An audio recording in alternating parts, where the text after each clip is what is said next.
Hello my dear friends, কেমন আছো? আশা করি সবাই ভালো আছো। তো আমি আমার প্রথম লং ভিডিও নিয়ে আপনাদের মাঝে আসলাম। অবশ্যই জানাবেন আমার ভিডিওটা কেমন হয়েছে। আমি প্রতিনিয়ত আপনাদেরকে ব্লগস এবং টিপস বিষয়ে কিছু লং ভিডিও ছাড়বো। আর আমি এই প্ল্যাটফর্মে এসেছি, ইউটিউব প্ল্যাটফর্মে আমি খুবই নতুন। আপনাদের ভালোবাসায় আশা করি আপনারা আমাদেরকে ভালোবাসা দেবেন। থ্যাংক ইউ সো মাচ সবাইকে। আবারও আমার যারা যারা আমার চ্যানেলটাকে এখন পর্যন্ত সাবস্ক্রাইব করেননি, প্লিজ সবাই একটু সাবস্ক্রাইব করে দেবেন এবং আমার বেল আইকন বাজিয়ে আমার পাশে থাকবেন। তো আমি এই প্ল্যাটফর্মে আসছি এবং আমার এই প্ল্যাটফর্মে আপনারা পেয়ে যাবেন যে লং ভিডিও পেয়ে যাবেন, ব্লগস পেয়ে যাবেন, তারপর আপনারা টিপসও কিছু কিছু টিপসও দেব।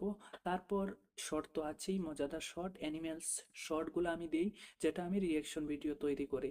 সো সবাই এই প্ল্যাটফর্মে যারা যারা কাজ করছেন একে অপরের পাশে থাকবেন, একে অপরকে ভালোবাসা দেবেন, তবে কিন্তু এই প্ল্যাটফর্মে এগিয়ে যেতে পারবেন। তো সবাইকে থ্যাংক ইউ সো মাচ। আবারও জানিয়ে যারা যারা এখন পর্যন্ত আমাকে সাবস্ক্রাইব করেনি, প্লিজ সবাই একটু সাবস্ক্রাইব করে নেবেন। Thank you so much.